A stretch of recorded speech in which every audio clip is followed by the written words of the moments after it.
मित्रों जय माता दी। आप देख रहे हैं धर्म शिक्षा। मित्रों महिलाएं घर में सोचती हैं, खास करके जो हाउस वाइफ्स होती हैं, कि मैं घर में पड़ी रहती हूँ, सिर्फ बच्चों का देखभाल करती हूँ, घर का देखभाल करती हूँ, लेकिन पैसे कमाने में अपने पति की मदद नहीं कर सकती। मेरे पति दिन भर मेहनत करते हैं, पैसे कमाने के लिए इधर से उधर जाते हैं, लगे रहते हैं, लेकिन जबकि मैं सिर्फ बैठ के ही खाती हूँ और कुछ नहीं करती हूँ। ऐसा मैंने बहुत सारे औरतों को बोलते हुए सुना है और ऐसा सोचती हैं। तो ऐसे में सवाल ये उठता है कि औरत ऐसा क्या करें कि घर में पैसे की आमद बनी रहे, पति जो भी काम करते हैं उनमें उनको सफलता मिले। देखिए, हर काम जो होता है घर से होता है। घर आपका अगर स्वर्ग है तो बाहर से आप सबसे जीत सकते हैं। घर में ही अगर दिक्कत है तो बाहर का कोई भी आपको हरा सकता है। तो घर का जो माहौल होता है वो कौन अच्छा बना सकता है? वो पत्नियां बना सकती हैं। सिर्फ पति पूरे दिन घर में जब काम करके आते हैं तो उनको अगर अच्छा माहौल मिलता है तो अगले दिन के लिए फिर से वो, जैसे फ़ोन को आप रिचार्ज करते हैं ना, वैसे चार्ज हो जाते हैं। अगले दिन और भी अच्छे से लगन से अपना काम कर पाते हैं। लेकिन ज़रा सोचिए, अगर किसी घर में ऐसा हो कि पति काम करके आए और घर में भी उनको कुछ दिक्कत का सामना करना पड़े, तो अगले दिन वो अपना काम अच्छे से नहीं कर पाएंगे, और जो अपना काम अच्छे से नहीं कर पाते हैं उनको असफलता का सामना भी करना पड़ता है। तो वास्तुशास्त्र में कुछ टिप्स बताए गए हैं जो कि घर की औरतों को करने चाहिए। उन्हीं 12 टिप्स के बारे में मैं आपसे आज बात करने वाला हूँ, एक एक करके। इनमें सभी चीज़ों को मैंने चुन चुन कर लिया है। ये सभी चीज़ें आप करेंगी तो निश्चित तौर पे आपके पति की आमदनी जो है वो अच्छी होगी, घर में माँ लक्ष्मी का आगमन होगा। तो आइए ध्यान से सुनिए, वीडियो में पूरे अंत तक बने रहें ताकि आपको संपूर्ण वीडियो की जानकारी मिल पाए। वीडियो पसंद आए, जानकारी अच्छी लगे तो इसे लाइक करें, कमेंट बॉक्स में जय माता दी जरूर लिखें। माता रानी सबका कल्याण करेंगी, आपका भी करेंगी। सबसे पहले मैं बताना चाहूँगा, झाड़ू जो होता है, झाड़ू को कभी भी पैर नहीं लगाना चाहिए। घर के परिवार के किसी भी सदस्य को झाड़ू में और बर्तन में पैर नहीं लगाना चाहिए। इस बात का ध्यान किसको रखना है? इस बात का ध्यान गृहिणी को रखना है। बच्चे बच्चे हैं, वो गलतियां करेंगे, लेकिन आपको इस बात का ध्यान रखना है कि झाड़ू और बर्तन में कोई पैर न लगाए। दूसरा, चूल्हे पे कभी भी जूठा बर्तन ना चढ़ाएं। कई जगहों में होता क्या है, लोग खा रहे हैं, बर्तन से खाया कुछ खाना, लेकिन ठंडा खाना लगा तो उसी बर्तन को चूल्हे पे चढ़ा दिया गर्म होने के लिए, और फिर उसी बर्तन में दोबारा से खाने लगे। तो इस बात का जरूर ध्यान रखें। अग्निदेव होते हैं चूल्हे पे, तो अग्निदेव के सामने जूठे बर्तन ना ले जाएं, जूठे बर्तन को चूल्हे पे ना चढ़ाएं। अगर ऐसे भी बंद भी चूल्हा है तब भी उस पे जूठे बर्तन भूल कर भी ना रखें। अगर जूठा किसी तरह से लग भी जाए तो चूल्हे को और उस जगह को अच्छे से साफ सफाई कर लेनी चाहिए। तीसरा यहाँ पे मैं तो बताना चाहूँगा, कुछ महिलाएं क्या करती हैं, ठोकर से, पैर के ठोकर से दरवाजे को खोलती हैं या बंद करती हैं। ऐसा करने से बिल्कुल बचना चाहिए। घर के परिवार के कोई भी सदस्य पैर से दरवाजे को ना खोलें, ठोकर देकर खोलना या बंद करना ये वास्तुशास्त्र में बिल्कुल वर्जित है। इससे माँ लक्ष्मी का अपमान होता है, ऐसे घर में माँ लक्ष्मी का आगमन नहीं होता है। तो इस बात का जरूर ध्यान रखें कि पैर के ठोकर से दरवाजा नहीं खोलना है, हाथ से खोलना है। चौथा मैं तो बताना चाहूँगा, महिलाएं हर रोज नहाएं। कुछ जगहों में महिलाएं खास करके सर्दियों के मौसम में नहीं नहाती हैं, पूजा नहीं करती हैं। ऐसा करने से बचना चाहिए। आपको हर रोज नहाना चाहिए, कोशिश करना चाहिए जितनी सुबह सुबह नहा पाएँ उतनी सुबह सुबह नहाना चाहिए। नहाने के बाद पूजा निश्चित तौर पे करनी चाहिए। पूजा करने के से पहले श्रृंगार करना चाहिए। ऐसा नहीं कि कुछ महिलाएं क्या करती हैं कि अब तो शादी हो गई है, बच्चे भी हो गए, तो अब ज़्यादा श्रृंगार नहीं करना चाहिए, अब वह जैसे तैसे नहाया और पूजा करने के लिए बैठ गए। ऐसा नहीं करना चाहिए। श्रृंगार करने से कई फायदे हैं।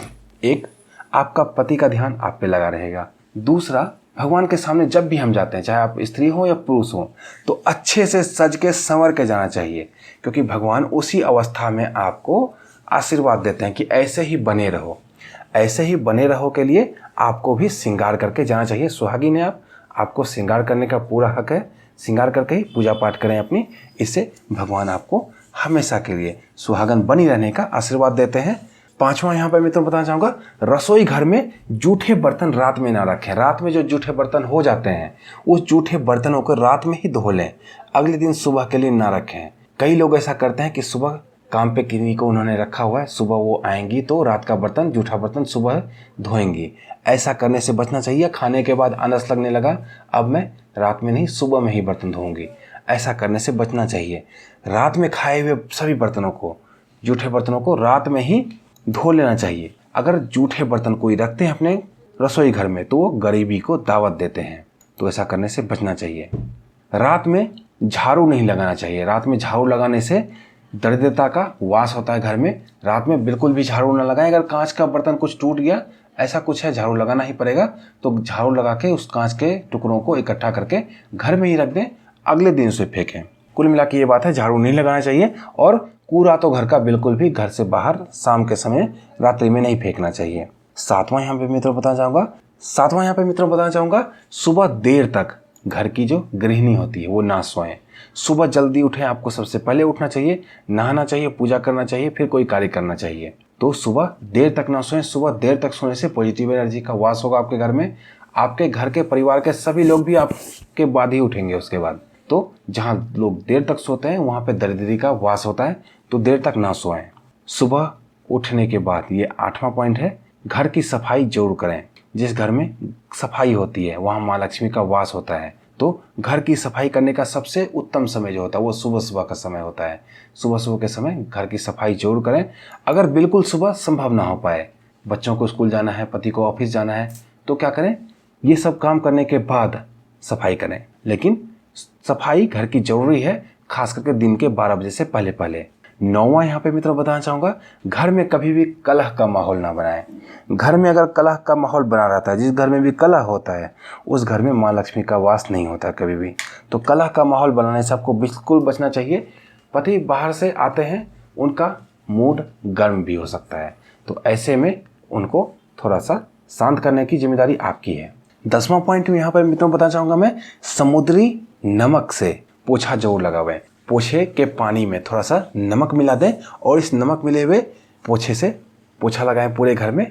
ऐसे करने से नेगेटिव एनर्जी जो होती है घर की वो बाहर चली जाती है और घर में माँ लक्ष्मी का वास होता है। 11वां, जिस घर में पुरुष स्त्रियों का सम्मान नहीं करते वहाँ पे भूल कर भी माँ लक्ष्मी के कदम नहीं पड़ते, क्योंकि घर की जो लक्ष्मी होती है वो स्त्रियां होती हैं। तो ऐसे में पुरुषों को चाहिए कि स्त्रियों का सम्मान करें और स्त्रियों को भी चाहिए कि घर के पुरुषों का भी सम्मान करें। इसी तरह से सामंजस्य भी बना रहेगा और माँ लक्ष्मी का आगमन भी होगा। आपस में सामंजस्य जहाँ पे रहता है वहाँ लक्ष्मी का वास, क्या सभी देवताओं का वास होता है। 12वां और सबसे अंतिम और सबसे महत्वपूर्ण, जिस घर की औरतें खुश नहीं रहती हैं वहाँ लक्ष्मी का वास कदापि नहीं होता है। बहुत ही धन से भरा पूरा घर है, अगर वहाँ पे स्त्री को दुख मिलने लगे तो घर की तरक्की उन्नति रुक जाती है। और ऐसे में क्या चाहिए कि घर की स्त्रियों को सुखी रखना चाहिए।